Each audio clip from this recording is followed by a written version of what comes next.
Yes, guys, you know what time it is. It's your boy David at the Irish Hotspur, Ireland's #1 Spurs fan, the world's biggest Harry Kane fan. And today, look, we were supposed to bring you the collaboration with Tottenham on tour, but they have other commitments today, so they cannot make it. And me and Jack, basically, what we're here today is just to honour the people that did put the questions that they wanted to be put to the panel on this show from the community section of the channel. We wanted to honour that. We wanted to respect that. So we're just going to go through them questions that were put in and maybe do a bit of a short Q&A. So if anybody that is watching right now and you do have questions that maybe you've always wanted me and Jack to answer or whatever else, just put them in and we will answer them. But of course, we are joined by Jack. Jack, how are you, my man? But yeah, a bit disappointed. It's always, nice to be able to kind of, hear some thoughts from, Brian Daigle as well as Brian Ireland and Adam, Dave, they kind of, we get to see what else is, being spoken about, what else, other people think about what we've been talking about. But like David said, everybody, unfortunately, just, have some other plenty more important commitments, I'll be honest, than maybe this. So just this week, we're not going to be able to do a bit of a shorter show, Dave. So, nice and sweet on a Friday. Looking forward to breaking down all the people that have put in comments in the community section. And I'll be honest, Dave, I mean, the fact that, in this situation, I would say anybody that has done it, you're definitely going to get, the attention's worth. So I would say everybody next time, certainly do put in your comments in the community section because we're going to be giving it lots of attention today. No, 100%. Look, let's see what Irish Hotspur Army are in the building. We have Rockstar90 says, like and subscribe, support the boys. Really appreciate that, Rockstar, and I hope you're keeping well, my man. We also have George Hill, big up the lads as well as the Tottenham on tour boys. Hope you're all keeping well. Cheers. Yeah, no, we're all good, my man. Myself and Jack are all good. Matt C says, Stuck's having to wait till Monday for the game. Wanted it to be earlier. Come on, you Spurs. No, 100% I'm the same, man. Look, it is a long wait for the game on Monday, but look, we need it. We need it. There is that stat out there that, when we have 5 days to prepare, the results end up being a lot better than when we have 2 or 3 days to prepare. So, look, it probably will work out in our favour. I'm hoping, Matt C, but I am disappointed like you. NJ123 says, love this channel. Hope you're well. Come on, you Spurs. Big up. Really do appreciate the kind words and the support, my man. And look, we love all the followers too. Mark Cousins says, big up, lads. At least the weekend won't be ruined. We'll have to wait till Monday for that. Yeah, and then after that, Mark, I'll be listening to that song. What's it called? Manic Mondays, or something like that. Tell me why I don't like Mondays. That's what I'll be singing after the game. I'm telling you now, Mark.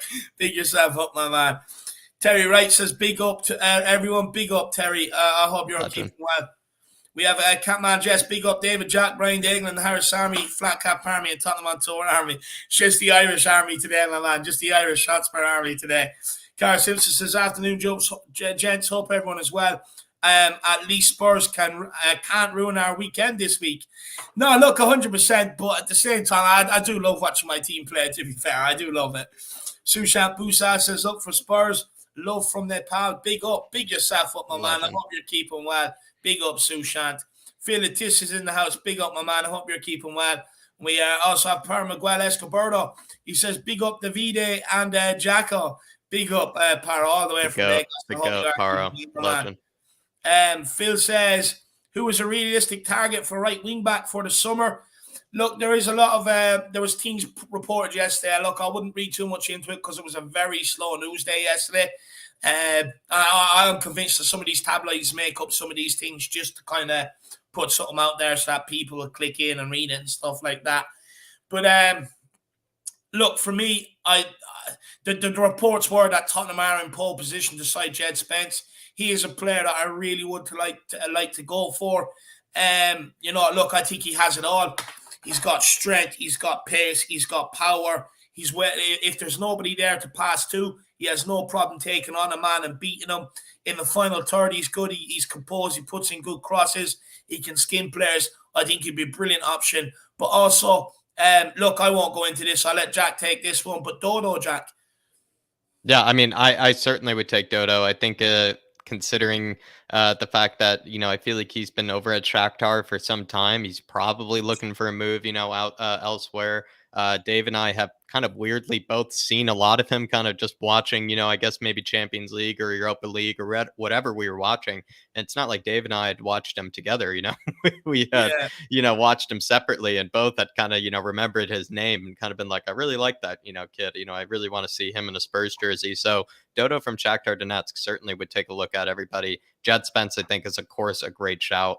As well, though, I mean, you could look at Ridley Baku. I've done that guy over at flatcapeurotalk, especially with Wolfsburg not having a good season at all. Maybe he could be on the way out. Very, very talented.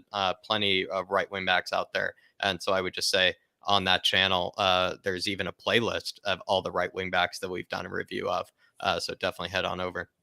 Yeah, and Phil, like, look, even if we wanted to go and get Jed Spence and Dodo, you're talking probably about 60 million max for the two of them. And for me, it solves a lot of your problems. Look, Dodo is very, very good defensively. He's actually, even in defensive situations, he's very cool, calm, and collective on the ball. But in the final third, look, Emerson maybe doesn't have the quality that we desire in terms of crossing and stuff. But this guy, Dodo, trust me, go and watch him. He's so good. If he can't get the cross in, he does this little trick and it works to perfection every single time.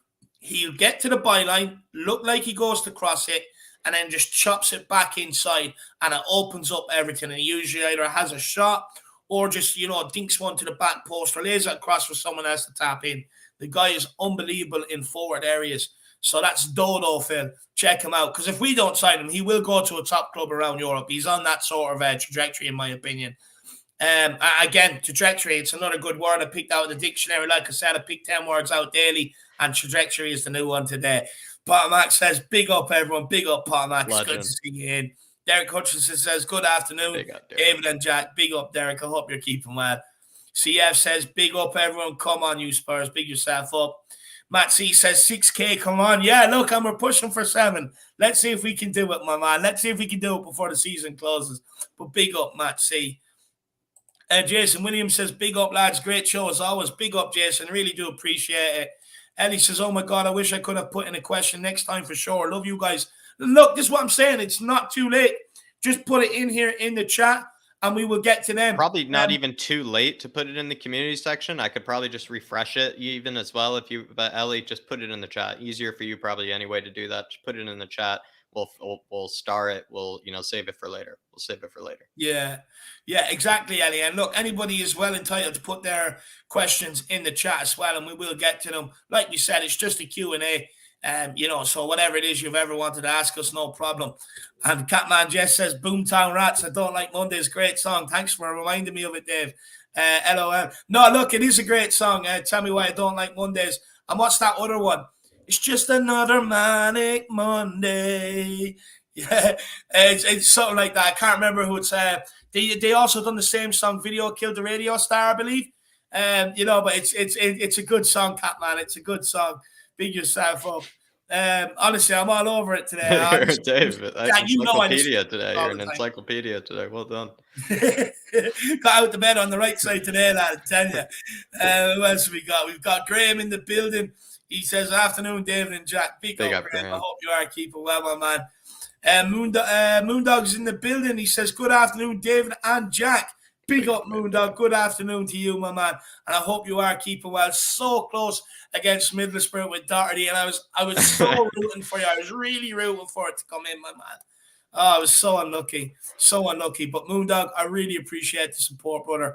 You're too good to us, so you are. Who else have we got?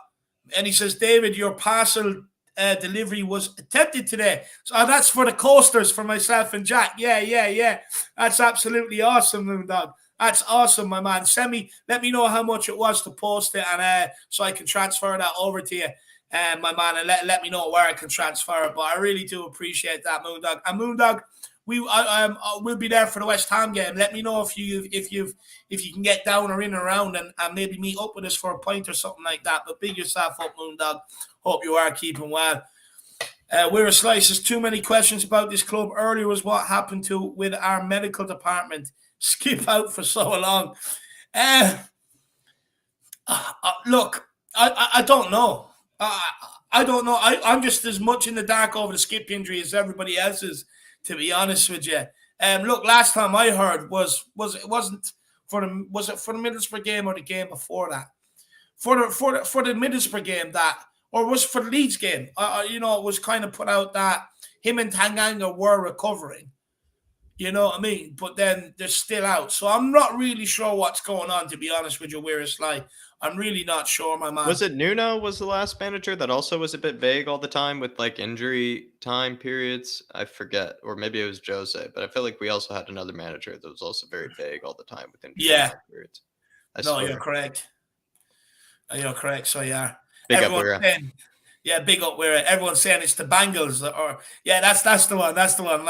Yeah, Manic Monday. I love it. I love it. Barry says, big up, panel. How about the Ricketts family interested in the club? They own Chicago clubs. Yeah, 100%. And the thing is, but they come out and said they'll need someone to go on it with them.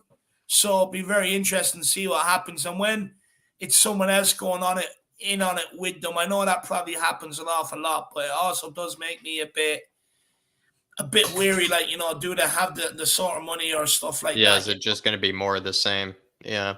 Is it just going to be more of the same, sort of owner? I feel the same way, Birdie. If maybe the Cubs owner needs, someone else to also kind of do it 50-50 with them, you kind of maybe think like there might need to be a lot of bureaucracy kind of with all like, the decisions, Dave. They have to, both make sure that both parties are okay, with allocated funds and whatnot.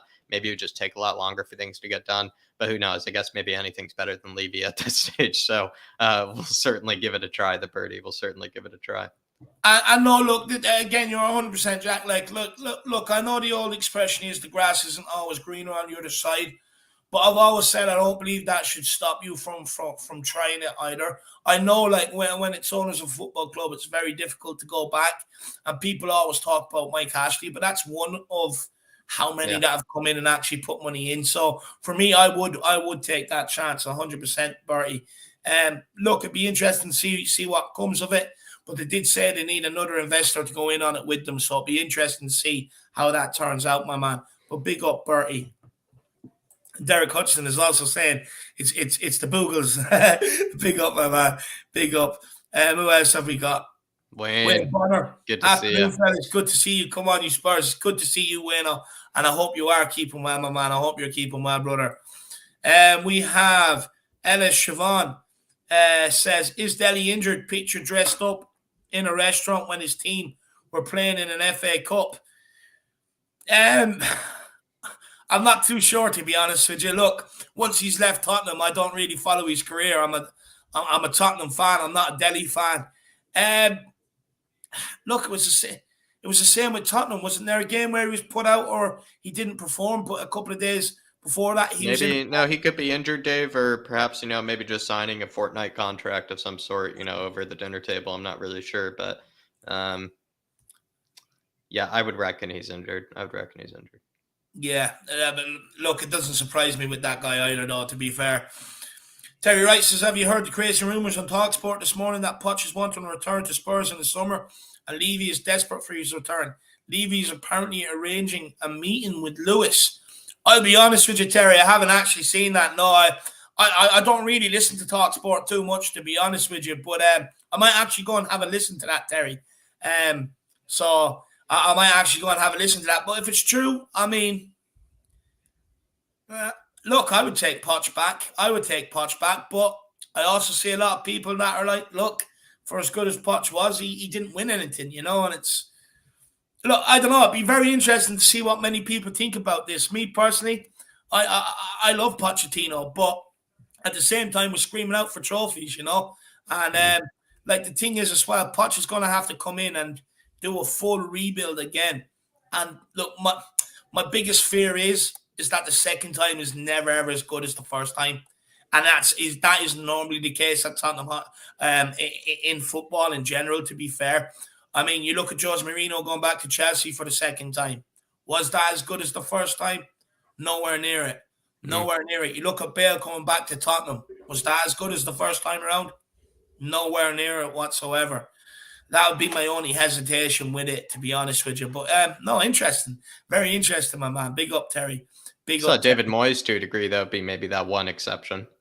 I guess came back to West Ham and all of a sudden, Yeah, like but to be fair, that wasn't hard to beat because he saved them from. He was in a relegation battle with them. To be fair, yeah, that's you funny. can Yeah, only go up from there, Jack. good point, Dave. Can't beat that. Good um, point. Moondog says, free of charge, David. Please send me Jack's address. Wow, you're too kind, my man. You're too kind, and I will. I'll send it into your email after this. For the coaster. I will. I actually believe this could be Wow. them. I actually believe this could be them. I have to walk down to the post office to collect that. I've just got a letter in the door. So I think that could be it, my man. So I have to walk down to the post office Love to get it. it. Big up, Moondog. Big yourself up. What a legend. Thank you very much, Moondog. Thank you very much. Yeah. I'm looking forward to it, my man. Big up. We have Sports Analytics says Levy should sell Spurs and buy Chelsea on discount price. Yeah, that would be very nice. That would be absolutely very nice. Paddy Harnett says Dele Alli was cup tied. Well, there you have it. And big up, Paddy. I hope you're keeping well, my man. I hope you're keeping well. But yeah, big yourself up, Paddy. I'll message you later on. You're an absolute gentleman. Big yourself up. We also have Tottenham Tantrum Goal question for the boys. Where Tottenham finished this season. We could start for later, maybe do the community section now. Dermot, we're going to start that and we'll come back to that, my man. So we will. Who else have we got? Carl Simpson says, Lampard has already realised how crap Dele is and his everything career hasn't exactly been a great start. Yeah, that is fair. That is very fair. And we also he's cup tied, they say. Mark Cousins saying cup tied. Very interesting. Yeah, thank you, Mark. Very, finally, somebody who actually knew the real answer. Only giving Dele Alli conspiracy theories. Oh, no, Paddy said that as well, where he was like, it's cup tied as well. A few people are saying it. Yeah, a few people are saying it. Who else have we got? We've got Leo Ghost Audits. He's in the house. We've got Brian Maguire. Big up, Brian Maguire. We also have Big Boss Man. He says, woo! Big up, Big Boss Man. Look, Friday, we take Fridays off to rest our voice for the weekend. So my voice might not actually be the best today, but big up, Big Boss Man. We also have Paul Gregory. He says, big up, lads. And big up, Paul Gregory. I hope you're keeping well. Indrajit Advani says, RIP Shane Warne, legend. Some cricket player. I was going to say, is that the Australian cricketer or something like that? I think he's supposed to be the best of all time, basically, or something like that, passing away. So to any of the cricket fans, definitely, and to his family and to his friends, definitely our condolences. Definitely our condolences. But cricket is still shit sport. But big up. Johnny Wade says during Everton's game, Son should keep yelling at Dele to pass the ball to him. Eventually, Dele will get confused to pass to Son, and Son will score. Absolutely love that, my man. And we have Chris Agambar. Big up, Chris. It was good to see you over there. So 64 people watching, only 16 likes. Legend. Hit those like and subscribe to this great channel. Big up, my man. I really, really do appreciate it, lad. Really do appreciate it. And everybody do exactly what Chris says. Make sure you do like that. Make sure you smash a like on the stream, guys. And smash and subscribe on the channel if you are new. And guys, feel free to get in a super chat or two to help support the channel. But look, guys, like I said, everybody keep getting your questions into the chat. We are starring them and we will get onto them. We are going to take the ones from the community section first. And just quickly again, I do apologize. I know it's supposed to be the collaboration with Tottenham on tour, but due to commitments that they have, they cannot make it this week. So we just wanted to honor the people that did put the stuff in the chat so that their questions weren't going unnoticed or they didn't think that they weren't appreciated or stuff like that. So look, let's start getting on with them, Jack. The questions from the community section. Yep, let's go first to Welsh Gal here. Welsh Gal, if we can see it, says, Spurs unfortunately have a reputation as bottlers, not able to kill off games or even sometimes just grind out a win. Has the term Spursy, which I hate, gotten to them as some weird self-fulfilling prophecy? How do you instill a winning mentality? So kind of two-part question there, Dave. Really tough from Welsh Gal. I think the first one, Dave, is actually true. I think she could be. Do you think actually she's basically asking, has the Spursy sort of term actually been ingrained or like instilled in the mindset of the players? Like, has it actually, been adopted by the players, not even the fans? Look, I don't mean to be awkward, but I need to answer the second part first to be able to. Oh, yeah, sure. So the second part is, how do you instill a winning mentality? Look, what I will say is that's why certain players go for big money. Because a lot of the players that do go for that big money, they have the talent and they have the mentality. Look, mentality you buy. mentality has to be instilled from an early age, in my opinion. It has to be in there from 13, 14, 15, for you to be able to continue that out. And I mean to have that elite mentality. Don't get me wrong. I think every soccer player has some sort of good mentality to be able to make the professional game. But the players that we're talking about were that win things. That's installed from a very early age. That's someone that, from an early age, hated losing, done everything they can to win, and everything else. That's installed from a very, very young age. That sort of winning mentality, that sort of eliteness, that comes from the mentality that these guys have had from early age, and that's why you see a lot of these players break into the senior team quicker than what maybe other people their age group do. That's why you see some players come through at top clubs, because it's that mentality that they have Mm.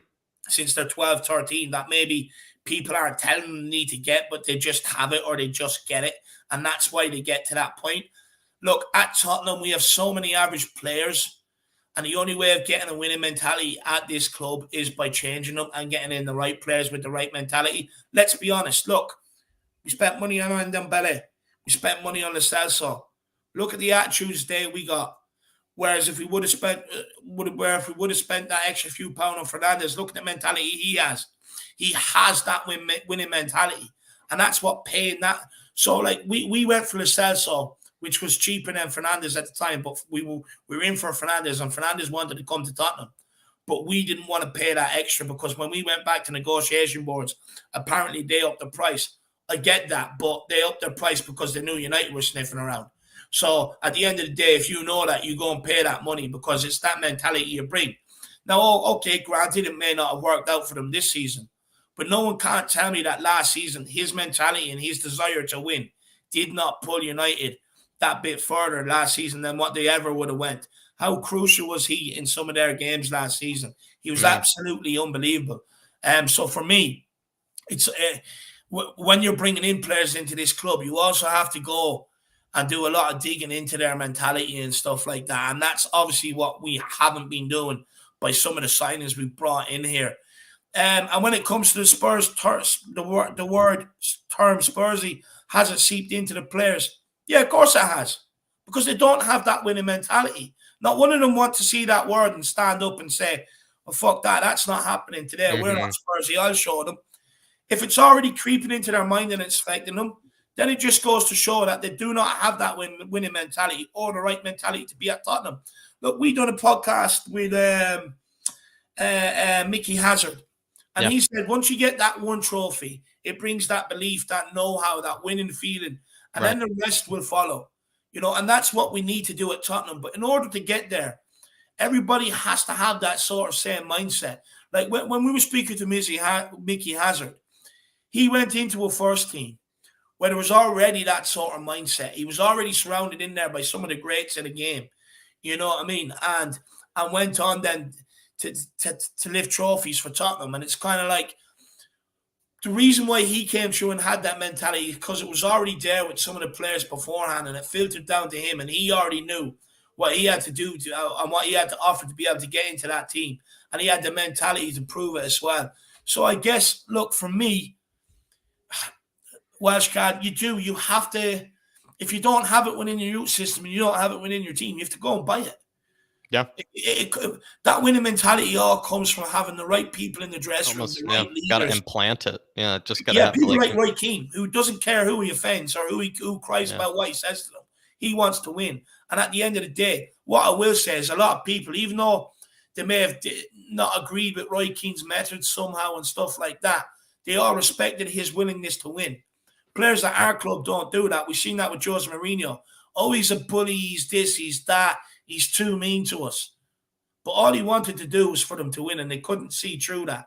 And that's when I knew at this club we really didn't have that mentality. Yeah, I think it even manifests in the way that we sometimes even hate on Højbjerg. Sometimes someone who clearly wants to win, someone who clearly would do anything to win, and we find ways to criticize him. And say, oh, he points around, he bosses people, and things like that. It's like that's what winners do. That's what somebody who's trying to get the best out of the team does. But Welsh gal, I think David gave you a fantastic answer there. Fuster Cluck, great name. What's your thoughts, Jack? I mean, I think I kind of answered to a degree in the beginning. I think I was trying to answer the first one saying I think it is a self-fulfilling prophecy, Dave, to be fair. The reason it even probably exists in the first place is because the players have kind of made it a self-fulfilling prophecy to a degree. I think it's probably the term could be more accurate. You could say now, Dave, than maybe really ever.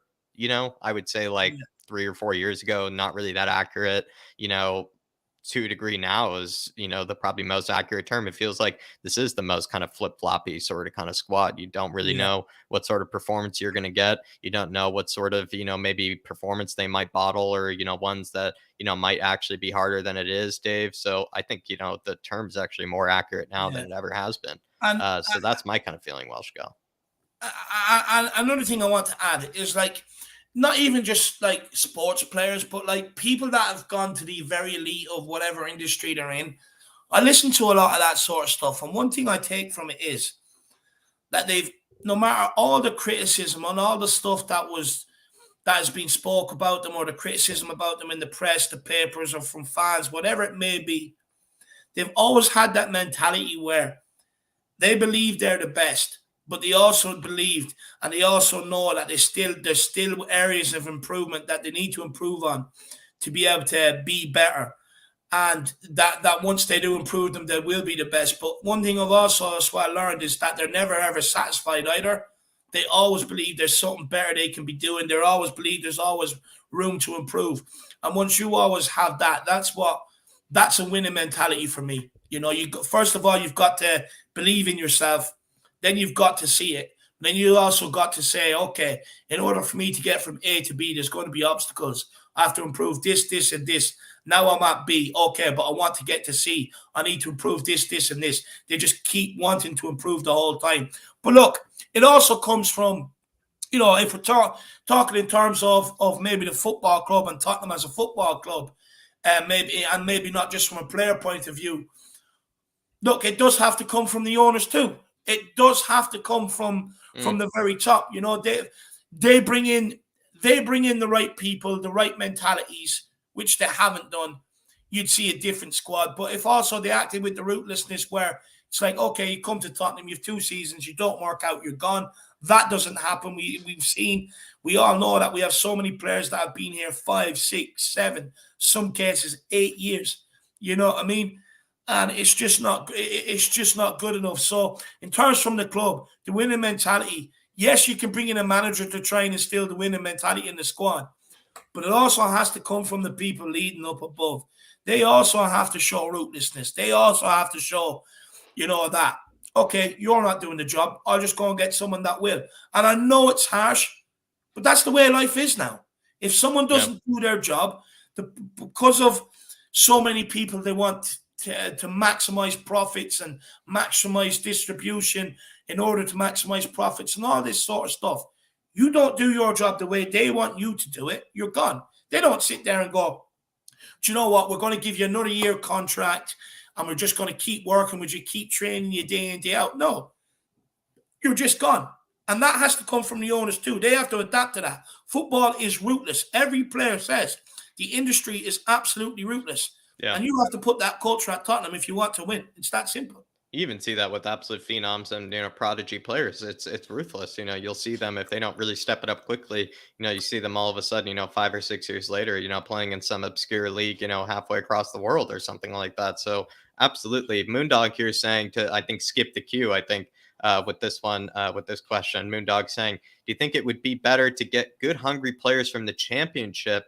Maybe I'll just give quickly my thoughts, Moondog, and then Dave will give his. I feel like you could get an Ollie Watkins sort of signing. I mean, that's the ideal sort of kind of player, someone who hits the ground running right away from the championship. Almost makes it look like, the Premier League is actually easier for them, maybe in the championship kind of sort of players, which are out there, ones that, seem to be able to step across into the Premier League kind of no problem. But then there are ones that seem to only be able to really dominate in the championship, no matter what club they really play for. I mean, as much as I feel like Dave, we all love Mitrovic and we're huge Mitrovic supporters. He's been always guilty of that, as being a guy that kind of just absolutely terrorizes, the championship every time comes up to the Premier League, finds it a bit hard. Even Ivan Toney, you could say this season, everybody raving about the guy.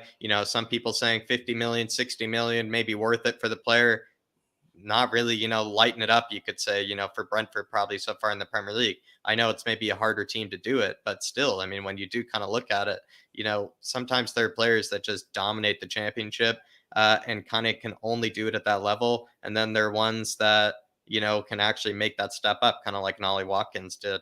But it's tough to really judge whether they really can do it, I guess is my answer, Moondog.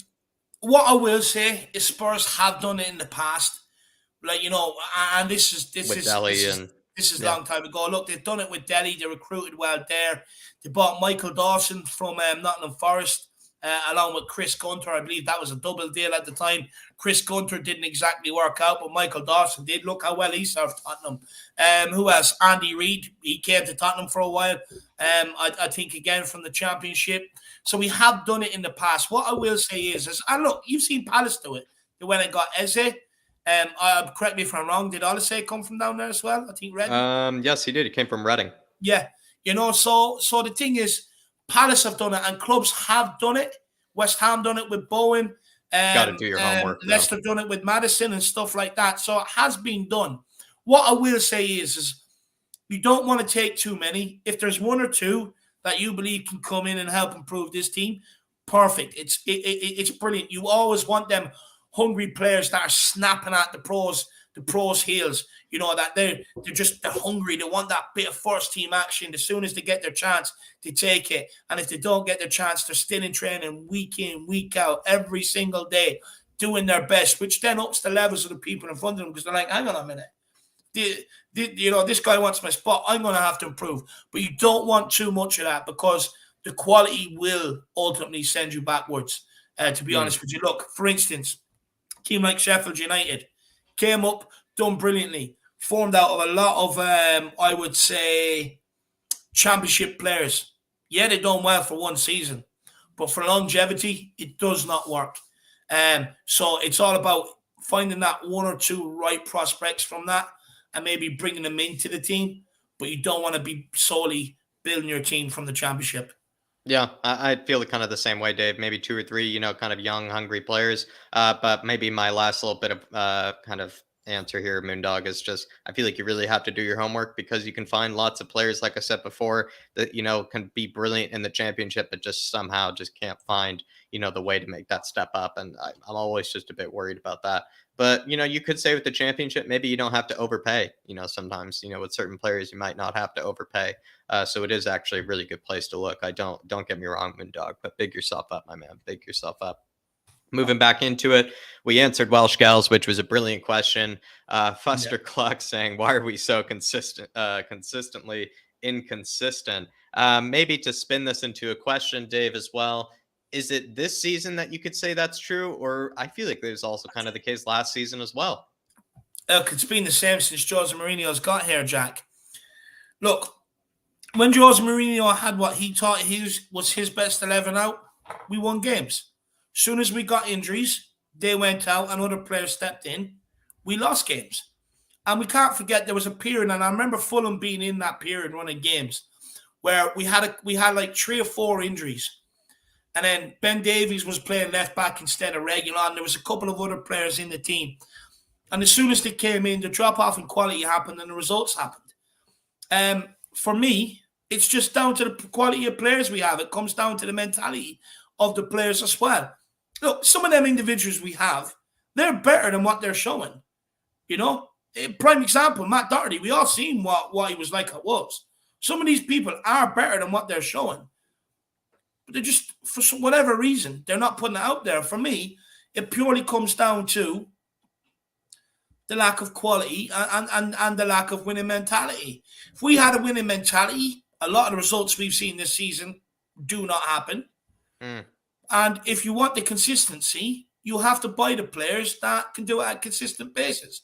But when you're buying them players, you're also buying the mentality. So both come hand in hand, in my opinion. Yeah, I kind of feel the same way, Dave. And I feel like it could be more inconsistent this year than it was under Jose because, like David said, there was a patch of time where Jose was just finding out ways to be grinding out results no matter how poor we played. And then towards the end of kind of Jose's reign, it kind of felt like it was just one week Jose found a way to be able to grind out the result. The next week, he just couldn't be able to break down, a simple team. And you're kind of seeing more or less the same thing after Antonio Conte's honeymoon period. What's actually kind of funny and maybe similar is that both managers, in fact, kind of had a long honeymoon period, you could say, like, with the squad where they, had a really good burst of success that seemed to last for a bit of a while. And then once the wheels kind of came off from it, like David was saying, there were just no players to kind of, get it back going again in order to, to put themselves on the right track again. It feels like we put all that responsibility on the manager. But when you really think about it, both of those managers actually put the squad in the right direction right away and put them on the right track right away. It just seems like the players just couldn't find a way to put themselves back on the right track. Ever since they fell off it. And maybe that could be the reason Fuster Cluck. It's a great question, though. No, big up. Big up Fuster Cluck. Moving on to Rockstar 90, the absolute legend, who's also in here first in the chat saying, why don't the players know how to play against a low block / well-drilled defense and can only play on the counter? Follow-up question. Harry Winks' physique is more similar to my right calf or a new. Dave, why do you think we're struggling so much against the low block this season? And why are we so reliant on the counterattack as well? Look, let me address the counterattack, because then it kind of leads into why teams sit low block against us. So, yeah. And look, this is all my opinions. Look, I think the reason why we play on the counterattack is, look, you bring in, first of all, we've done it under Jose and we've done it under Conte. You're bringing in defensive first managers. Now, the reason why these guys are defensive first managers is because you keep clean sheets out and you have some world-class players. You will always win that game 1 or 2-0, 9 times out of 10. You know what I mean? So, and look, the great Sir Alex Ferguson also said, if you, what was, I can't remember the exact quote, but basically what he was talking about is like, you have a solid back line, you will go on and win titles. You'll always be up there with a chance of winning it because you're not leaking goals. I forget Sir Alex Ferguson's exact quote. Someone in the comments might actually know. What, isn't it defenses win titles or something? Defenses win titles. That's exactly it, lad. Defenses win titles. And so basically what he means by that is once you have a solid defense and you can keep goals out, with your front players, you always 9 times out of 10 will go and win that game because of how good they are. And look, I believe we actually hired Jose Mourinho in because the biggest problem under Poch is we were still scoring goals, but we were conceding way too many. And my belief is that they looked at that squad and said, okay, this is a squad that got us to a Champions League final. They completely ignored the league results that happened that year, by the way. And they're like, the biggest problem now is we're leaking goals. Poch is an attack-minded manager. We need a manager in here that can maybe give us a bit more of a solid defensive platform. So they brought in Jose Mourinho to do that. But you also have to remember, these managers that are defensive-minded managers, they always have certain attributes they look for in defenders. Did we have what Jose wanted at this club? No, we didn't. Do we have the defenders that Conte wants at this club? No, we didn't. So therefore, they're always going to protect that defense first. So Jose done it, or was trying to do it by getting everybody to sit back right deep because of the gaps that were appearing that he knew were appearing in our defense that couldn't keep continuing because teams are exploiting it. So what does he do then? If all the gaps are appearing and he knows he can't just take out a person and bring in another personnel because nothing's going to change, or else it'll weaken the team. It will actually weaken the team even more. And it's kind of like, if you don't have the right player to bring in to solve them issues, it then becomes a team problem. So then it becomes a shape problem. So then you get the whole team to sit back to cover up them spaces and stuff like that. And that's why we always used to see Son and Kane under Jose Mourinho used to be the players to get us forward because they're 2 world-class players. Jose knows that. He knows, okay, just get them the ball. Between the 2 of them, they will create chances. They will make something happen. And 9 times out of 10, they will take one of them. So then even when we go and score, catch teams on the counter. So the whole idea is basically you, you're setting up your defense. You're creating all the you're creating a low block so that there's no gaps for people to play between you. And then what you want is you want to nick the ball off them or for them to play in the ball, and then you get on it and you build that fast counter. But by doing that, you're also leaving Kane and Son in space, and they also have a lot more space because the opposition is in control, and a lot of them are camped in your half when they have possession of the ball for long periods of time. So then, in effect, it gives Kane and Son a lot more space to play in, and that's why you're probably seeing more of the likes of Kane's passing ability coming to the fore that maybe wouldn't have been noticed before, because under Pochettino, all Kane had to do was sit up in their half and make runs in behind the defense, because we had a lot more of the ball a lot of the times, a lot more possession. And that's exactly what Conte's doing. Conte's come in here again, another manager that's defensive-minded. He's gone with a three at the back because under Nuno, a four at the back just wasn't working. A lot of fans screamed for the three at the back. He's now doing it. But the reason why he's put the extra personnel in there is because of the amount of problems that Jose Mourinho had. I know a lot of people don't agree with it, that, he was taking out this player and putting in that player, and how you're supposed to build a run of consistency. But we've seen, it doesn't matter. You can give these players 4 or 5 games. It doesn't matter. They're still going to piss you off and let you down. And with Jose Mourinho, it's like, okay, you made a mistake. I'm going to hold you accountable. Okay, now you're in. But the players didn't like that. They want to run in games. But you can't, in football, you can't keep giving players that keep letting you down, keep giving them a run of games, because there's consequences like top 4, not winning trophies, money. There's a manager's career, a manager's reputation. There's so much on the line that you can't get that run now that you used to have. Yeah. At the end of the day, the modern players have changed the approach of the game, the way they want managers to address them. So then they also need to approach their approach to the game, where it's like, okay, I need to be ready when I'm called upon, rather than I want the old method of the game where you get 4 or 5 games to prove yourself, but then I don't want the old methods of the managers and stuff like that. It doesn't add up. But with Conte, right, he's putting 3 at the back. He's got his 2 wing backs, but there's still a lot of gaps appearing. But you even look back at some of the games of the run. Southampton, Sanchez mistakes all over it. A couple of Emerson mistakes. Winks non-existent. You go to the Wolves game, Lloris mistakes, which doesn't really happen, to be fair, but a lot of mistakes from the likes of Harry Winks, Davinson Sanchez as well. You know what I mean? It's certain individuals, and you see these gaps appearing and stuff like that. And the reason why you're seeing us sit very deep against a team like Middlesbrough is so that they can't play through us. You take the ball off them, and again, you get the ball to your front men quickly in all that space, and they utilize that space and go and attack. But when you have a player like Harry Winks, who you have no option but to utilize, and teams know, okay, we see Conte's system, we see the tactics, we see the way he's set up. The biggest weakness is Harry Winks. Go down his side, we will be able to pass the ball through them spaces, which is exactly the way the system is set up to not let happen.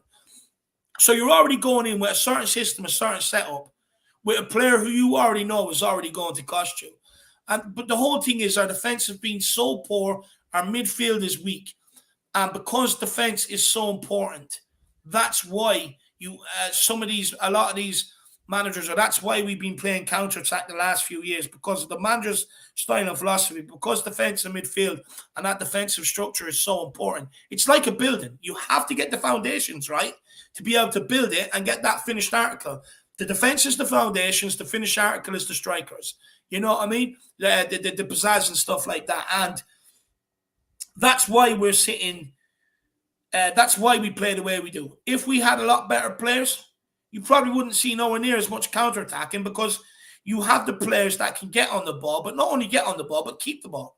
Keep the ball under pressure. Keep the ball for a sustained period of times, like we were doing under Pochettino with Eriksen, Dembele, Dele Alli in his prime, Harry Kane, Son, all these players who could get on the ball, they could keep the ball. We don't have that anymore. So that's why managers are now adapting to what we don't have. They sit back, they close up their spaces, they close up the gaps to make sure the foundation is safe. And it is a bad mentality because it's almost like we'd be happy to take a point first rather than go for the win. But at the same time, with the players we have, you have to understand why they do it. Because if you want us to go and be a team that presses and goes like Leeds, well, expect us to be down where Leeds are next season. We do not have the players to play that way. Until you bring in the players to play a different way, every manager is going to come in here and set up this way. I agree, Dave. I absolutely agree, especially with that last part. I think is what I think you really. I'm glad you finished on there.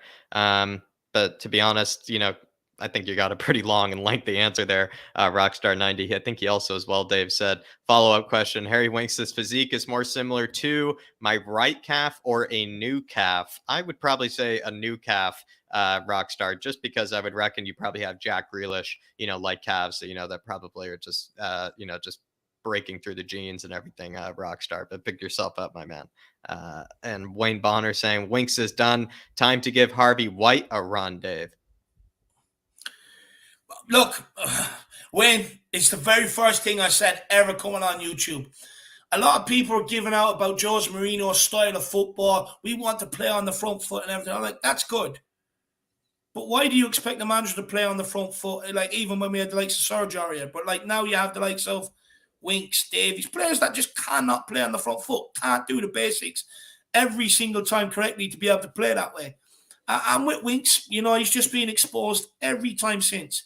Anyone that watched that show that we done on Harry Winks and the list of results he's involved in, and then you add the last couple as well that's happened recently, the common denominator is Harry Winks. Yeah. And for me, I've been saying it since back then under Jose Mourinho. Stop persisting with this guy and just bring in a youngster. At least with the youngster, I can accept the youngster making some of the mistakes Harry Winks makes, but I can't accept it from a 26-year-old who has not kicked on since he's first come into the Tottenham team. A youngster that's developing and learning the game, I can accept that from. Not a guy that's a fully fledged English international and been at Spurs for years, who's had more than enough time to develop. Cannot accept it. Get Harvey White in there and let's see what he can do. Because we also have to remember, we're in a situation where our best youngsters are leaving this club. They're walking away. They're like, Look how bad Harry Winks is. Look how bad some of these players are. And I can't even get a crack in the team. I'm out of here. If I can't get a crack when Tottenham are at their worst, well, if they do improve this situation and bring in better players, I'm never ever going to get a chance. So why would I stay? Yeah. And then all of a sudden you're seeing links like, Tottenham are linked to Noni Madueke. This is a guy that left Tottenham because he wanted a chance in the first team in cup games. He believed he was good enough, and they wouldn't give it to him. So he walked away from Tottenham and went to PSV. And Dylan Marconde doing the same thing right now. Having that mentality, look how it's worked out for him. That's a winning mentality. Someone that doesn't want to sit here and be happy with it. Someone that's like, no, I'm better than this. I'm going out to get game time. Yeah. And look what he's done. And I think it more had to do with, maybe just to finish up on that point, I think it had more to do with the fact that the players were seeing players that they probably felt like just didn't really deserve, to be taking their spots so consistently. Like, we never really see the youth players given much of a chance. And the reason being, I think, is because the players that we do have at this club are constantly asking for a run of games in order to be in form. And honestly, because we can never find ourselves in a position, Dave, where it feels like, we can actually risk, maybe putting in younger players, because the players can never put in consistent spells of form where we can kind of, take those sort of risks. We need to basically win every single game because we honestly bottle it so many times in certain situations. So that means the youth cannot be able to play. And I don't know, Dave, it's becoming deeply frustrating because it then has led to players like Dylan Marconde, Noni Madueke, and potentially a few more, like maybe, who's it as well? I think it's a Tete or whatever his name is that's out on loan right now that's doing, extremely well. Who knows? Like, Dave, some of our best, prospects and some of our best, younger players, and talents could be, off to other clubs because they're just tired of watching Gio Lo Celso, try to find the ball. Yeah, no, big up. Cynical Dad, look, I can see what you're saying. Midfield is a huge problem, but it's not only that, our backline is huge. The reason why we set up and stabilize the backline is because we know, the managers know how easy it can be exposed, how easy it is for them to make mistakes. It is a defense-first system. But look, when you're referring to Liverpool, not only their midfielders, they have Robertson at left wing back, who, if he can't pass it, he'll can create in the wide areas. Trent Alexander-Arnold, who can also play out from the back. If he can't pass with it, he'll run with it or just switch play. You have Virgil van Dijk, so you can afford to kind of let everybody push up the way Jurgen Klopp does. When you have someone like your Virgil van Dijk back there, Matty, another good defender in my eyes. I think he's a good defender. Again, when you have that caliber and level of players at the back, you can send your players to go and press like Liverpool do, or you can send your players to break quickly as Liverpool do. And when Liverpool break, it's Mana, Salah, whoever plays in that middle, whether it's Firmino or Jota, Alexander-Arnold one side, Trent Robertson the other side. Then you also have one of like Kate or one of the other midfielders out in the midfield three. They all break together. And that's where they get a lot of pressure in the final third and stuff like that. We do not have the players to do that, but it's not just midfield. The reason why the midfield is asked to sit so deep a lot of the time is because of the defense. It's to block up spaces and keep it tight as well. Yeah, absolutely. Absolutely. But, I think it's to a degree cynical, Dad. I do kind of feel like it is kind of often the case, though, where if we had maybe just better players in the wide areas, we would be able to create more, because what's often happening is that these low block teams are pushing us out, in order to force us to create out wide. If we had dangerous players out wide, like David said, the Trent Alexander-Arnolds or the Cancelos of the world, I mean, we would be happy in order to hurt them from out there. But we just know, and most teams know, that we just don't have the players to consistently hurt teams from those positions. Yeah, spawn. And a huge one coming in from Wolves, F1 or Wolves, FI, saying, come on, you Spurs, you can do it for that top four. He's backing us for top four. Wolves, just the other day, you missed the show. We were saying that you're actually in the race for it with us and actually the scum, with us and Arsenal. We were saying that you're actually in the race more than even West Ham and Man United are. So you missed a bit of Wolves praise, actually, the other day, my man. But Dave, he's saying, he's backing us for top four. No, look, I'm glad you are. Even half of our fan base are writing us off, and probably rightly so, to be fair. But look, I didn't think you'd be out here supporting a rival for that position, my man. I mean, look, you're definitely well within in it right now as well, But look, I really do appreciate the support as well. Really, really do appreciate it. And look, with me here, I'll always believe we can get top four until mathematically it's not possible. Big up Wolves. Really, really generous, my man. And can't believe he's actually backing us for it. I thought he was going to pay 20, maybe to, have a take of us, Dave. But he's, very, very generous. Very, very generous. But like I said, maybe check out the show last night and you'll see there was a bit of Wolves praise. We were talking about how a lot of people aren't maybe respecting your guys' top four hopes maybe this season, or even top six hopes, but pick yourselves up. He said after we lose back to back, I think that's what he's referring to Arsenal, West Ham. We are not top four race, at best top six. Good vibes. Well, that's what we were saying. We said you were in there for the top 4-6. We said you were in there for the top 4-6 still. So don't worry about it, Wolves. Don't worry about it. You're still in there. Yeah, spot on. Big up, though. Big up. Very, very generous. Keep cracking on, Dave. Keep cracking on. The Potomax here. Potomax saying, big up, everyone. Son is about to make history, and no one else seems to bother talking about it. Son will be the first player in Premier League history to be the first player in Premier League history to be the first player to have double-digit goals and assists in 3 consecutive seasons in a row. 5 more assists. English media bias will keep it buried. What do you think of Son's possible accomplishment? Dave, I actually did see this on Twitter, and I actually do agree that this has actually not been kind of, maybe well spoken about or maybe talked about.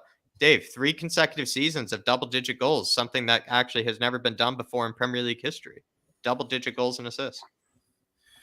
Yeah, it's a good one. What has he got assists this season? I think it's 5. I'm going to take a look at it just for Potomac's sake. But, I mean, perhaps, Dave, is this something that, let's say he does accomplish this, like maybe Potomac is saying, do you think it will be kind of buried and maybe no one will really talk about it? So far, he's got 10 goals and 5 assists in the Premier League. So he needs 5 more assists, as he was saying, Dave.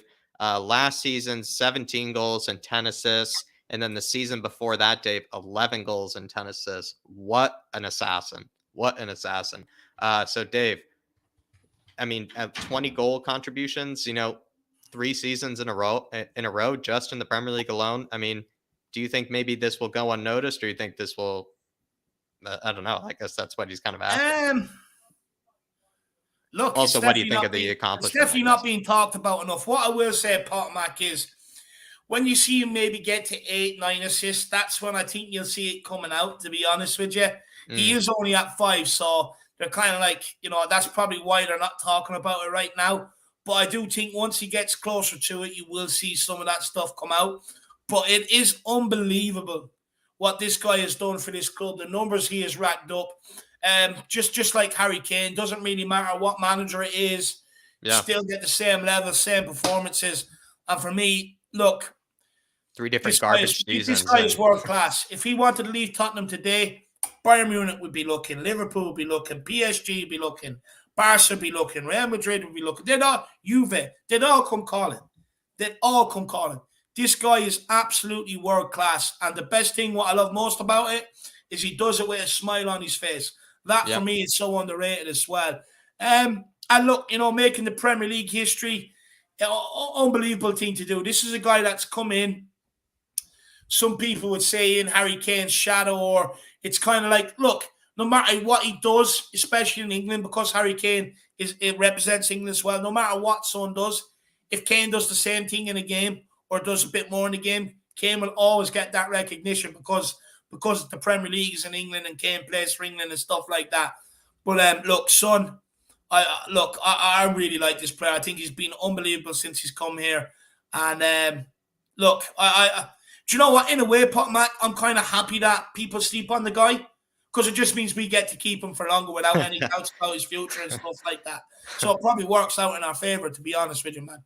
I think it's an unbelievable accomplishment, Potomac. I probably have no doubts that he'll be able to do it. I think maybe like what Dave was even touching on, Potomac, which is maybe a lot of people don't speak about with Sonny, is that he's achieved these numbers with what you would say would be 3 kind of average sort of seasons, if not kind of below average sort of seasons for Spurs, when you do kind of consider it. Because, this season, Dave, he was firing under Nuno during a time when we were barely getting any shots at all, but Son was bearing the ones that we needed him to bury.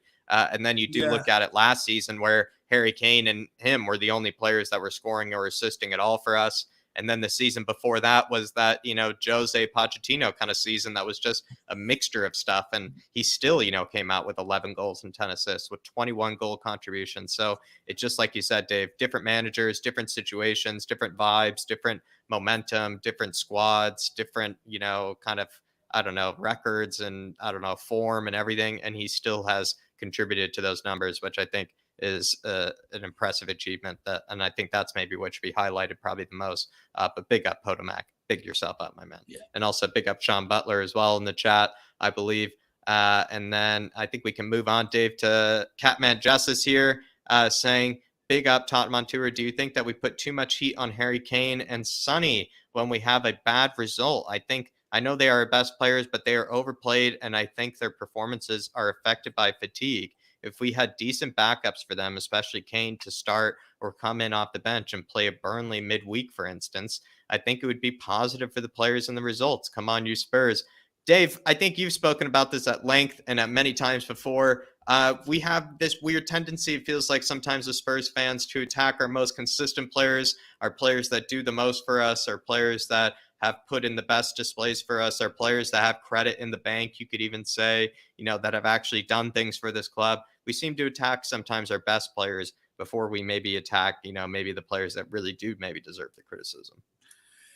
I mean, this is what I don't get. It's kind of like we're developing a culture here, and just hear me out on this, where Harry Kane was the problem. And now it's not Harry Kane, it's Son. Lloris has been a part of the problem. Højbjerg's the problem. Players that have even come here that didn't even play for us were the part of the problem. Bentancur and Kulusevski didn't even give them a chance, and people were making them part of the problem. You can go back to the summer as well. Romero came in. People were making him a part of the problem. Gil, making him part of the problem. Anyone, Paratici, another person who's come in, hasn't even had his foot under the table. He's been here not even a year, and people make him part of the problem. It's kind of like you've got to separate what's gone on with the owners, where we've mismanaged and spent some of the money and stuff like that, to the people that are actually here, that are actually doing a good job for Tottenham, and that if they weren't here, this would continue to descend into chaos.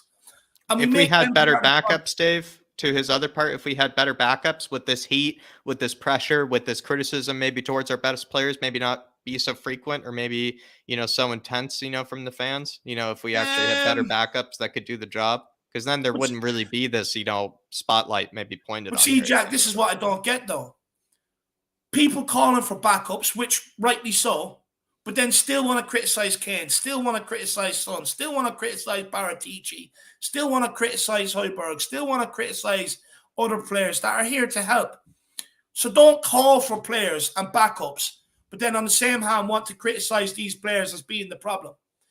When we all know these players aren't the problem, it's the squad depth and obviously upstairs in the boardroom, that's where the problems is. By Yeah. making these other people part of the problem, Kane, Son, players like I said that haven't even come in here yet, and we're already labeled as Juve bench warmers, not good enough, never going to improve Tottenham before they've even kicked the ball.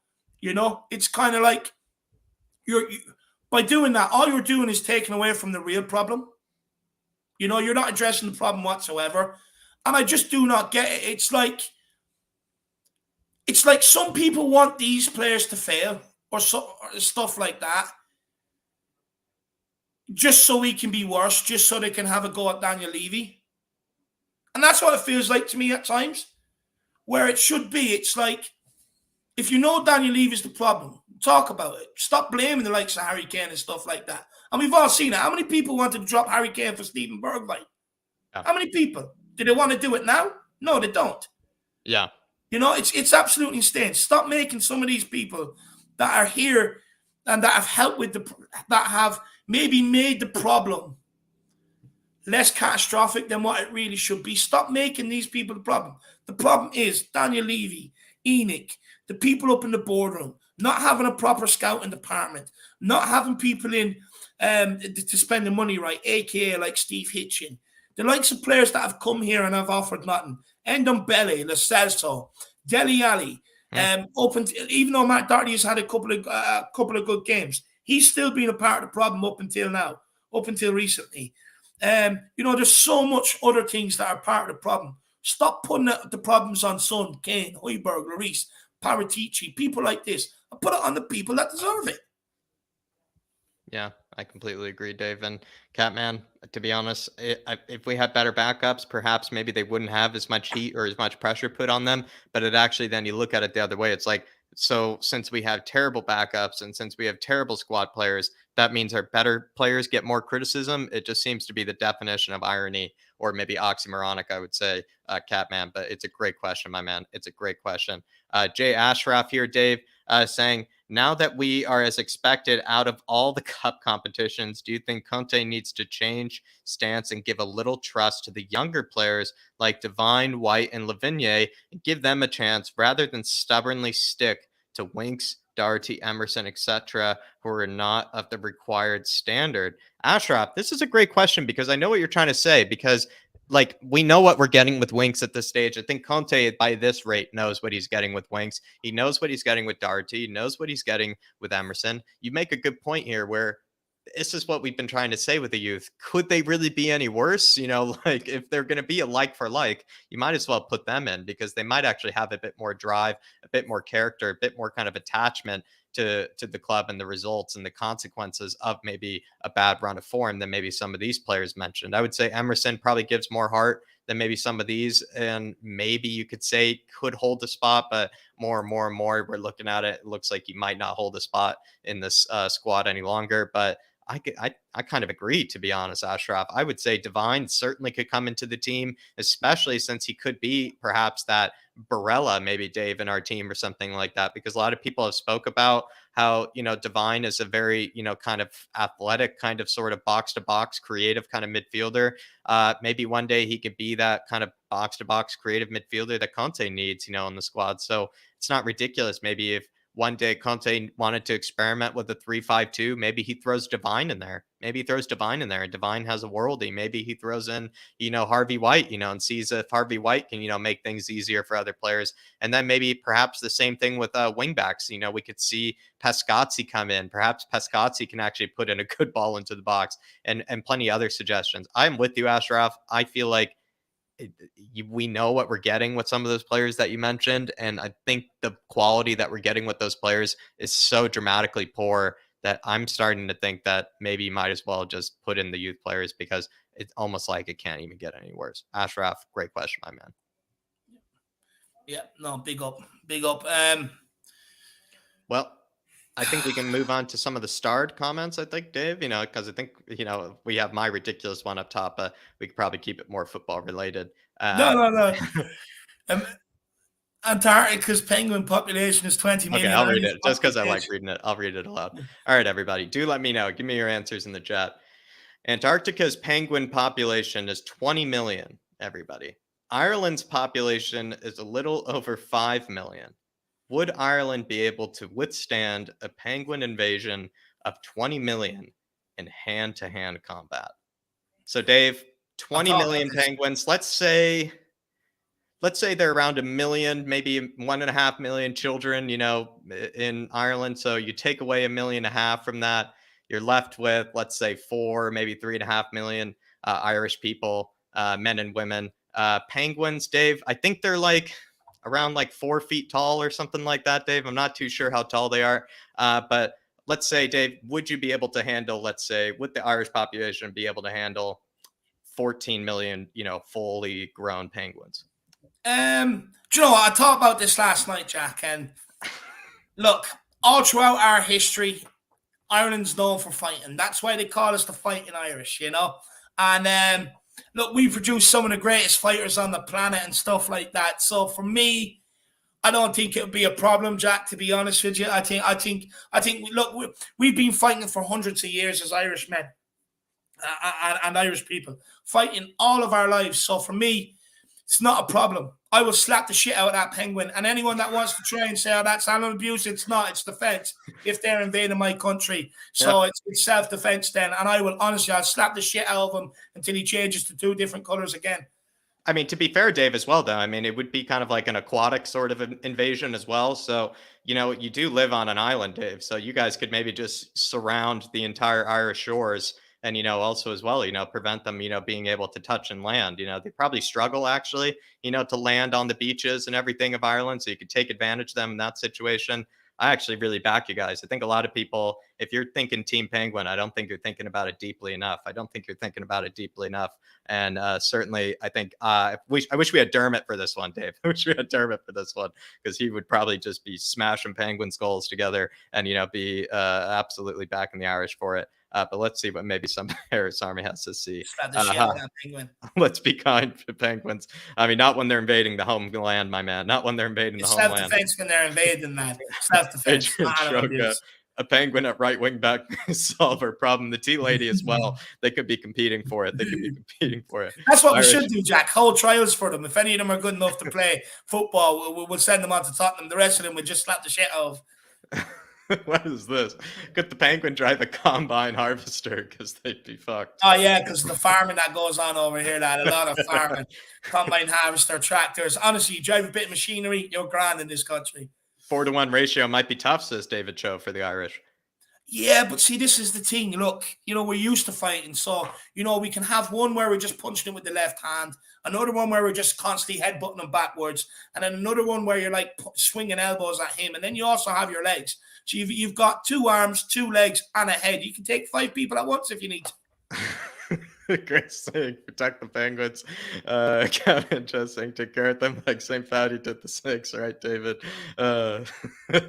Let's recruit a penguin. How cold is it in Ireland during the invasion? Yeah, maybe during the summertime, perhaps they might actually struggle perhaps a bit more than the Irish would. Maybe they'll have to wait till the winter, even though I'm half Irish. I'm on Team Penguin. I love it. Absolutely love it. Absolutely. I think there's just a few more. Why do I feel like penguins are watching this? Maybe we should go somewhere else. They put up a good argument. They'll think maybe Luxembourg or something might be better for them. Maybe Estonia or something, might be a better shout for them.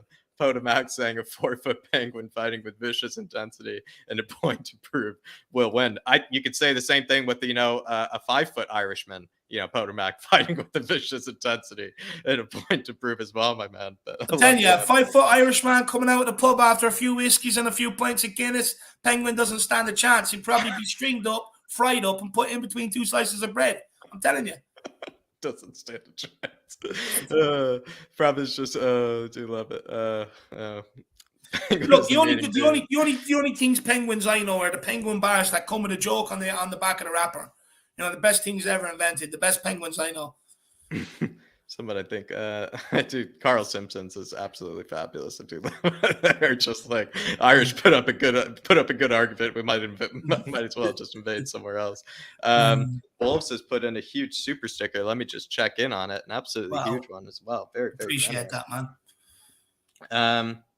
It's it's I don't know, Dave. It's like some sort of, like flying superhero, like kind of like, an egg or like some sort of like, maybe even dodo bird kind of like flying through the wind, like flying through it's hard to probably see. Maybe That's Penguin, man. It's the savior of the penguins. It's the leader of the penguins. Flying through the wind there. It's Absolutely Pingu. glorious. Pingu.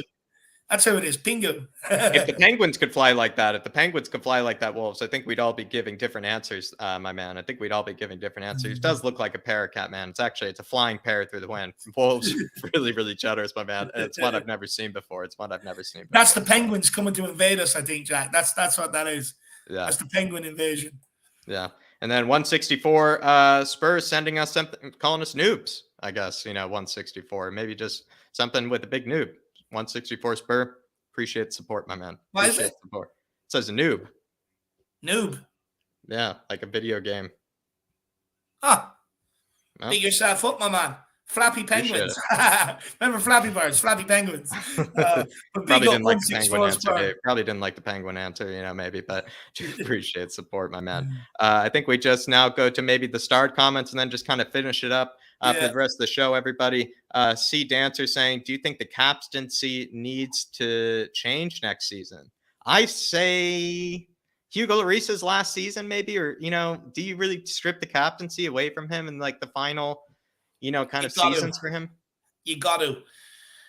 Look, me growing up, I've never. You don't think he wants to finish with the captaincy? You don't think he wants to retire with the captaincy? I don't care what he wants, Jack. I want what's best for the team. I don't care. Look, Hugo Lloris is not. I don't have a problem. Like, don't get me wrong. It may come across like that, but let me just state, Hugo Lloris has been. He's restored my faith in goalkeepers again. I mean, I remember growing up watching Ian Walker. I mean, Jesus Christ. You know what I mean? Hugo Lloris has shown me what a good goalkeeper, that there are actually good goalkeepers out there. Hugo Lloris has been a magnificent servant to Tottenham. And for me, again, on his day, pulls off some world-class saves.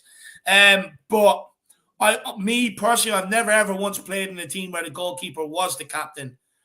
And for me, I believe your captain has to be somewhere within the spine of the team. But it has to be like centre back or centre mid, in my opinion. Like, it has to go to someone that they're not afraid to bollock people. It has to go to someone that leads by example. It has to go to someone that, can also put their arm around somebody if they think they need it. Someone that they need to bollock if they think they need it. With Hugo Lloris, like, the thing is, yeah, people can say he's vocal and he barks orders. But that's what any good goalkeeper should be doing anyway. They should always be shouting instructions to their defence and their back four regardless. Look, what is Hugo Lloris being captain won us? Yeah, to be honest. He can't affect things out pitch. He can only affect things in and around his box. You give someone else out pitch that captaincy armband, you might see player then grab the game by the scruff of the neck. You might see people out on pitch bollocking each other or trying to sort what's going on. But when it's your goalkeeper, what chances he got? Set pieces, that's it. Or when the ball's in and around your box. That's the only chance he gets his orders out. We've seen moon boots and like Ben Davies, take it before. Do you think those are accurate, like adequate, like second, sort of captains? Or do you think it should maybe go to some person? I think it should be Harry Kane should be nominated. Sonny could be nominated. Højbjerg obviously could be nominated. I think Sonny could be a leader. Harry Kane could be a leader. But Højbjerg, those are the three that come to mind. Eric Dyer, do you think? Is Eric Dyer perhaps a good captain? Look, I understand why every manager picks Eric Dyer. He could be like a Tyrone Mings sort of captain. He could be like a Tyrone Mings. He does bollock people. Look, I think Eric Dyer, but the thing is, does Eric Dyer have the... If we sign players next summer in that position, is Eric Dyer going to play every week? Same thing, Maybe but not. that's my question with Højbjerg. That's my question with Højbjerg as well. Like maybe Højbjerg Højbjerg will doesn't. play though. Højbjerg will play because every team needs a ball winner. Real Madrid don't go, oh, it's playing against a low block team today. We're going to take out Casemiro. You know, do it. Yeah, You know, yeah, because at the end of sure. the day, you still need that person to win ball. Look, Højbjerg's captain material. Sonny, is he captain material? I don't think so, you know, because, and hear me out on this, and this isn't a dig at Sonny, but Dyer bollocked him the other day. Hugo Lloris Yeah, bollocked him in the documentary against Everton, that's you fair. know. So for me, I don't think you can have Son being captain. I don't even think you should have Kane as being captain. I don't think To be Kane is honest with you. captain either. I think No, Kane and Son, I think they're like those leaders by examples or like captains by example sort of you just players got to let where them do their thing. You need yeah, Højbjerg. they You just need do things that Højbjerg. other players can't do. It's like you rely on them to do things that other players can't do. Sonny can just do something world class, and you're like, that's why Sonny's a leader because he can do things that other players can't, and he can always just hold himself accountable. Same thing goes for Harry Kane, but perhaps both of them maybe not actual leadership material, you could Yeah, say. I'm with you, Dave. So I guess it comes down to Højbjerg and like Eric Dyer, I guess. Yeah, it's a bit concerning. It's a bit concerning.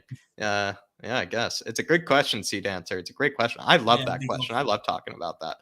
RAI says, do you guys thinking I no, this is the reason I highlighted this, Dave, is because maybe we had a question about this narrative that we're supposed to be dropping our best players and maybe pointing everything towards our best players. And I don't think this sort of rumor that's coming out on Twitter and things like this with these questions, I think it's absurd that it's even being considered or even being spoken about, the idea of dropping Son. And again, Dave, the whole idea of what is it again? People are saying he played poorly, but the stats have shown 6 goals and 4 assists in the last 11 games as well. I don't know, Dave, like, where do you think this is coming from, this whole dropping Sonny thing? Um, I can get people maybe being frustrated. Look, has Son been at the levels and everything else and that he was at last season? No. But has Harry Kane? No. The levels they were at last season, we're never going to reach them levels again. It was an amazing season for both of them last season. Never going to reach them levels again. You also have to take into account he's being asked to play a different position. He's not being asked to He's playing as stay a out number wide. 10. Yeah. Yeah, he's not asked to stay out wide like he was, get the ball. He has space and time to run at the fullback or, run in behind. He's not being asked to do that. He's been asked to come inside, play inside in a number 10 where there's a lot more pressure on him on the ball.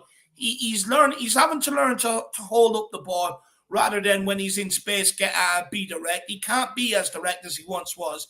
But again, for everyone that's saying he's poorly, okay, but even if you're going through a poor spell, you still want to add in with assists and goals. Still his end And he's product. doing that. End He's product. doing that. Yeah. Yeah, it's end product. Like, what's the solution? I'm not going down this route again where It's people the say, same thing if you bring replace in him with Bergwijn for Bergwijn. Son. Yeah, Okay, same thing. great. You get one good game out of Bergwijn. He might do a little trick. Everyone out there, be, this is what he can do. Look at that. Oh my God. He played with both feet. And it's like, yeah, but it's one trick out of 90 minutes. What did he do for the other 89 minutes? And they can't tell you. Look, you can't drop Son. You can't drop Son. You can't drop Kane. It's that simple. And anyone that thinks you can, and they think they can put in Bergwijn and stuff like that, well then, when these guys go, and you are put down in a relegation battle, do not complain about it. Yeah, I feel the same way. You wanted it, don't complain about it. No, feel the same way. Hopefully plenty of people are satisfied with that answer, and I think you probably should be. Tottenham Tantrum Gold saying, question for the boys, where will Tottenham finish this season? Realistically, 5th or 6th, I think is ours. 5th or 6th, I think is ours. We spoke about it last night, to a degree. We, broke down where Man United are, where West Ham are, where Arsenal are, where, Wolves are. I think 5th or 6th, if we don't get 5th or 6th, I think we should be disappointed because I think it's still kind of made for us to take those spots. I'm still going to say 4th. Still holding on to that. Yeah, love it. A lot of people 4th. Look, it's never going to change. You can ask me between now and 37 games. If we are still in it mathematically possible, I'm still going to predict 4th. Yeah, all right. It's not going to change. Put a max saying Spurs total goals so far 35. Son has 43% of goals contributions, 10 goals, 5 assists. Son and Kane are our goals. They do need a rest though. Potomac even kind of reaching across the aisle, you could say here, and even saying they still need a rest. I mean, that's very brave of you, Potomac, I must say, because I think he's in the same boat as Dave. Just saying, you know, they are our goals, they are our team. If you think that we should rest them or find some alternative solution, you really need to look at it a bit differently. But Potomac, at least I guess he's admitting, Dave, that Son and Kane at the end of the day, they do eventually need some rest and some sort Yeah, of, again, I relief. mean, I'm not denying that they don't need a I rest, know I'm not saying you don't, but I'm saying but Potomac has given an answer. I'm my, surprised my, actually. my, Yeah. my point is who do you want to rest them for? Yeah. The reason why these people are being banged out there week in, week out, 3, 4 games a week, doesn't matter how many you have, is purely because a manager comes in, he doesn't fancy Bergwijn. He doesn't know what he's going to get out of him. A manager comes in, they don't. Look, the reason why you see very few managers reluctant to put youths out there, especially nowadays, and especially is because football managers don't have time to build things like they used to. They don't. It's you come in, you go on a bad run of results, 4 or 5 losses on the bounce, you're not more than likely sacked. So a manager will not come in and put players out there that they don't trust and believe in. They're not going to do it, and that's why you see these guys rolled out there. If Conte had faith in Bergwijn, he would have rested Sonny. He would have rested Kane No. if he had faith, but he doesn't. And that's not Yeah. on the, for me, that's not the manager's fault because he sees what all of us fancy. We've all sat here and said, look, Bergwijn not good enough. Yeah, like he can come in and one-off games and maybe have that magic moment, but consistency is where we're at right now and what we need, and he doesn't have it. Now, if he doesn't trust him to do an elite game, he's definitely not going to do it in a cup game where he wants to win trophies. Conte wants to win trophies, so he's not going to do it in a cup game. I agree they need rest. But if you want to rest them, get the proper players in so that you can rest them and players that a manager trusts that he can put out there. Until that happens, you're going to see Kane, Son, rock out there every single game. But Conte told us this in the press conference. What did he say about Harry Kane? He's got one leg, he'll play. It's that simple. Yeah, it's probably the same thing for Sonny as well. And Ellie's saying, do you feel we should buy Reggie or let him go? I think she maybe means give him a new contract or like keep him or let him go. I don't know, Dave. If I Real think Real Madrid came Madrid, they have that calling, buyback. yeah, if Real Madrid came calling, Dave, would you be upset to see Reggie go? Would he be hard to replace? Do you feel like, I like what is Reggie. it? What is the buyback? 20 million, 25 million or something? I'm not sure. I Really, think I it's can't something remember quite right cheap. now. It's like 30 million or 25 million. You kind of think about it, you're like, can you really replace maybe that quality of a player with that sort of money? Like, and will all of it be reinvested back into another left wing back? It's those sort of questions that always come back into mind. And so for me, Ellie, I feel like you just have to keep Reggie. I think Reggie at the end of the day, like he's either a starter or a very good like backup, Dave. Like if Yeah. let's say this squad improved tremendously, he's making this squad, I think, no matter what. I think. Oh, he will. He will. Yeah. Look. So I don't think you really consider letting him go, no matter really what happens. I think Sessegnon, no matter how well Sessegnon has played, I think Reguilon still has more potential and has more credit, I would say, in the bank than even Sessegnon does still. Yeah, look, for me, I like Reggie. I actually think if we had a better squad, you'd see a much more better and improved Reggie, in my opinion. Look, if Real Madrid come back in call and Reggie wants to go, we're powerless to stop it. There's absolutely nothing we can do. It's the agreement that was put in place in order for us to get him in the first place. So it kind of comes down to Reguilon. Is he happy at Tottenham? Does he want to go back to Madrid? I believe his missus still lives back there, I believe, or lives in Spain. So he might want to go back at some stage. But for me, look, there's nothing we can do for Real Madrid come calling. If they put in the bid that was agreed to when we bought him, you can't reject it. Down to the player. Yeah. I don't want to see him go for sure. BX Gunner 81 saying, would Poch coming back be the best option for Spurs? Let's say Poch came back right here, right now, Dave. Would that be, a good option? And even I think we can tie it into this one with Johnny Wade saying, if you could choose, would you replace Conte with Poch today? Basically, Dave, Poch comes back.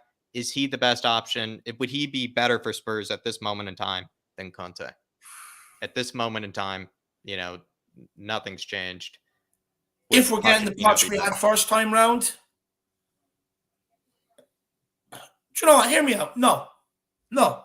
And let me tell you why. Because when Poch first came in, he was allowed to clear out 12, I think it was 12 players, and then form his squad. He had a lot of work to do. He's coming back. He's coming here and he's back to square one, Jack. He's back to doing that again, where he has to, you know, get a lot of players out, get some players in and stuff like that.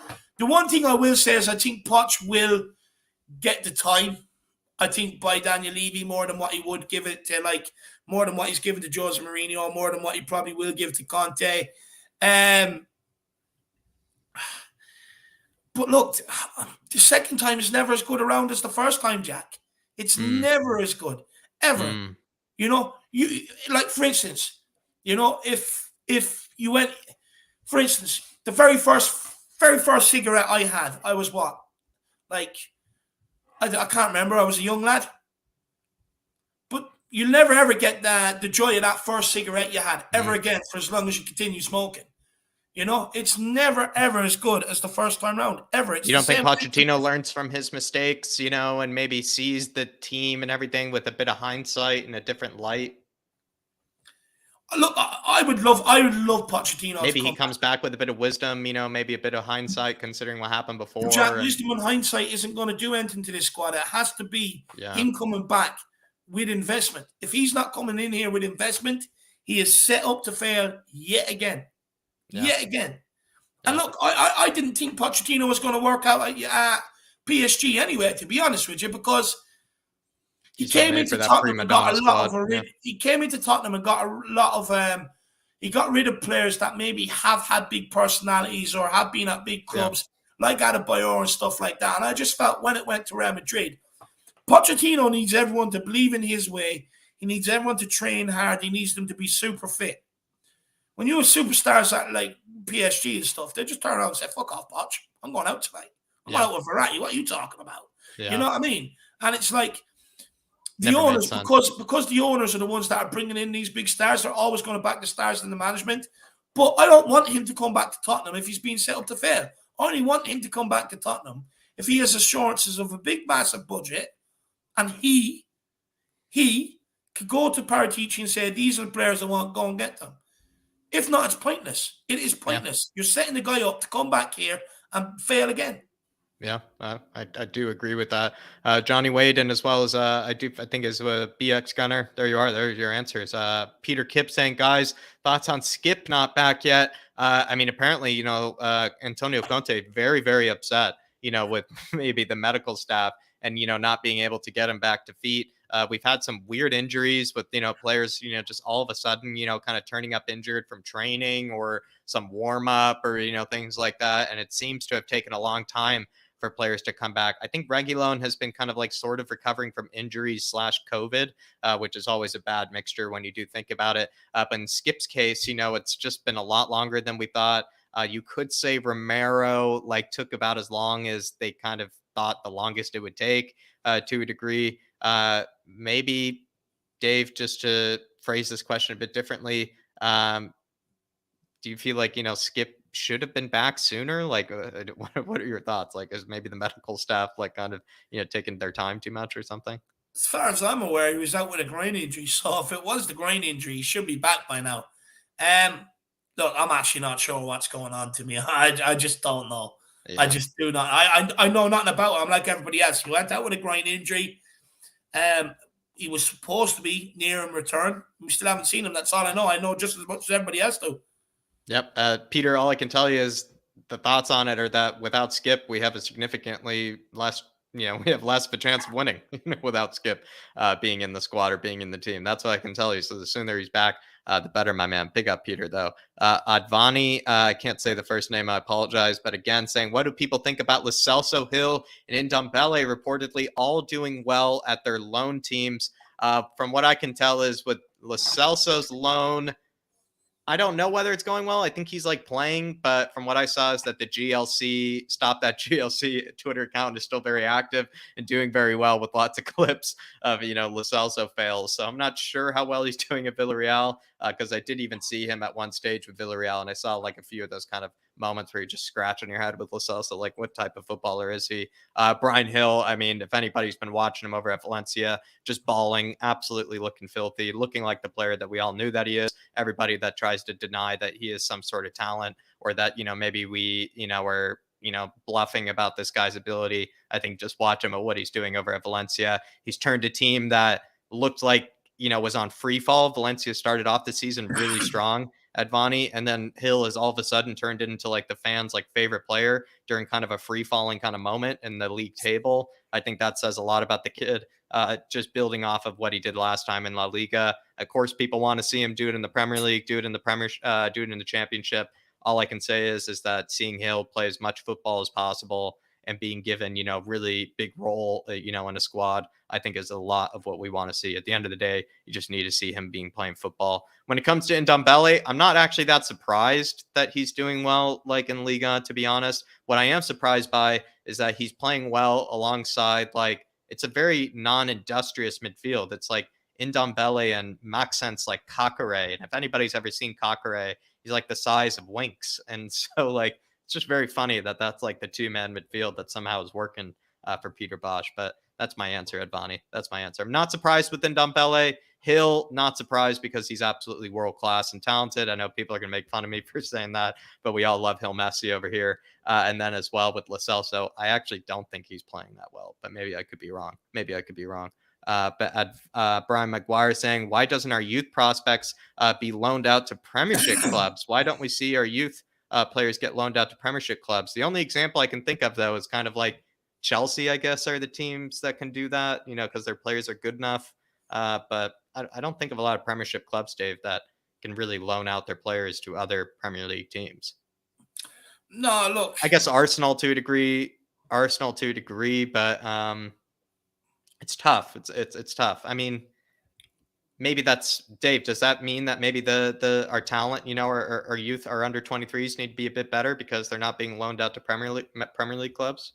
Well, there's definitely that, but if Premier League clubs haven't had a chance to see them in any cup games or anything like that, to see what they can do to affect games or see if there's any attributes that they have that they can think can help them, then how are we supposed to put them to Premier League clubs?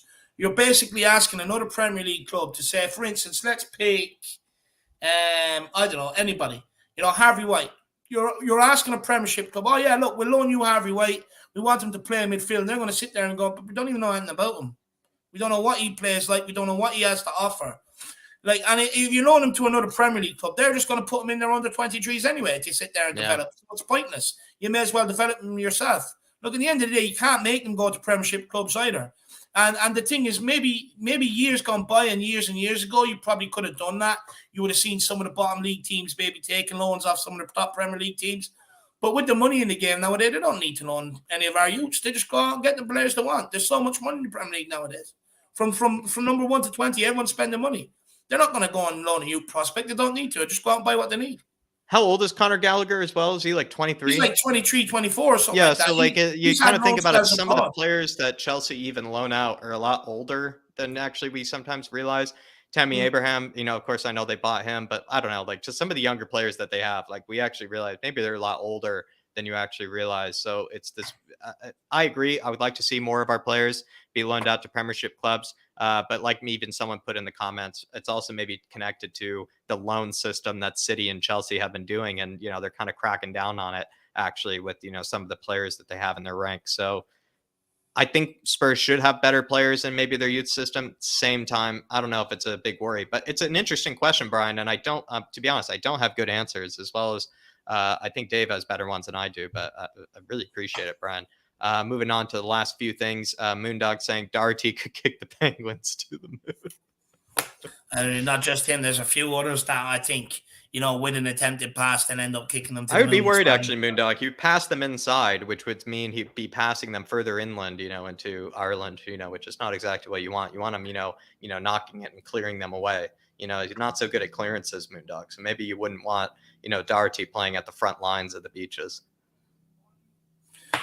Yeah, no, look, there's a few, like I said, there's a few players that end up kicking them Penguins to the moon, my man, and they don't mean to do it. They mean to pass the ball. That's the worst thing about it. And talking ball saying, big up boys, after my shoulder surgery, let's team up.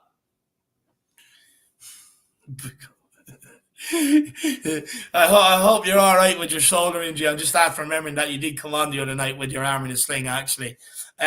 Yeah, look, I hope you're good. Hopefully the shoulder surgery went well, my man. Hopefully it went well. And yeah, look, get in contact with me. I'm a man, and we'll have a conversation, all right? Big up, Colin. Big up, Colin. Look after yourself, though. Make sure that shoulder's right. It's because it's if you don't get it right, it's something that will affect you with many years to come when you're older, and you do not want it. Absolutely. Absolutely. Well, that about wraps it up, Dave. I would say, it's actually fun kind of Q&A. Like we said, everybody, unfortunately, everybody at Tottenham on tour, they just had, really important commitments to get to, so we couldn't be able to run it all together. So we decided just do a big Q&A because a lot of you had put a lot of questions into the community chat or into the community post that Dave made. And we kind of just wanted to honor that. We wanted to make sure that that just didn't get wasted. So we decided to kind of make a little easy, relaxed kind of sort of show about it. Hopefully you enjoyed it. And also maybe that encourages people, the next time, we put in that post day for the next sort of show with Tottenham on tour, that everybody puts in their comments in the community chat so that we can talk about it at the end of the show. Definitely a good reason to now that we spent a whole show, talking about them. And look, maybe going forward, maybe once a week or once every 2 weeks, look, when there's games coming thick and fast, probably won't be able to do it. But when there is time to do it, we can do Q&As where if you guys just have questions that maybe you want us to answer that maybe we don't get to in other shows, no problem. We start doing a couple of Q&As and we'll get around to them because, look, the whole idea of this channel is just to keep trying to involve more and more people the more ways we can. Look, we understand not everybody is comfortable to come on screen, and I know that. But you still want your voices heard. You still want to engage. And that's why we put stuff in the community section. That's why social medias are open and everything else. And hopefully do Q&As, fan cams after games, which we're going to be doing on any breaking news. Send in your fan cam. We'll put them up there with your thoughts. It doesn't even have to be breaking news. Just send in fan cams with your thoughts on it. Record yourself on your phone with your thoughts. Send them in and they'll go up on the channel. We just want to be able to give more fans voices to put out their opinions. And that's all it is at the end of the day. But look, there you have it. Hopefully people felt like they got value for their questions. Probably worked out in your favor that the boys were busy because we could actually spend more time on your questions today. But you know what? I've really enjoyed it. It's nice. It's been different, and I've had fun. Yeah, I could tell you did, Dave. Actually, you gave fantastic answers and really lengthy answers on plenty of them as well. I would say people were probably just like, people are like, wow, I actually, they just like got the right algorithm, out of Dave, where Dave just started, just spewing facts left and right on every single question. So I would say just everybody, you got the right juices, flowing out of Dave, for these questions. So well done to you all. And again, only encourages you, I think, to put in your questions in the community for the next one that we do. But what would I say? I think tomorrow, Dave, I'm not too sure what we might be doing on the channel. I think we're not doing anything tomorrow on the channel, everybody. So do take a day off.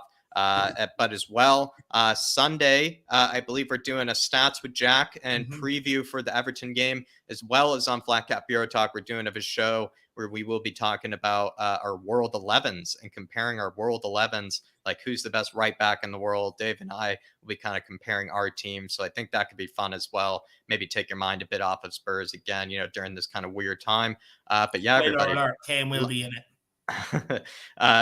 Everybody, Kane is definitely a sneak preview, but Sunday, everybody, lots of content coming out. And then Monday, of course, with the pre-match build-up as well as the watch-along. No, 100%. So, guys, there, Flat Cap Euro Talk and the Irish Hotspur. See us all back here Sunday. Everybody, go off and enjoy your Friday night. Hell, go off and enjoy your Saturday. We don't have anything to ruin it. You can enjoy the 2 days. I want to say a massive thank you to Jack for still coming on today and, helping get through these questions and doing the Q&A. I want to say a massive thank you to everybody else out there who did put up their questions, who has put in their questions. A massive thank you to everybody who has watched, tuned in, liked, subscribed, and sent in a super chat. You have no idea how much it really does help us going forward.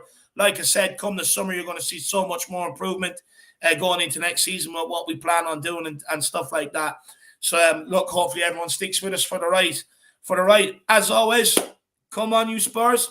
In Conte we trust. Conte we trust. Come on, you Spurs.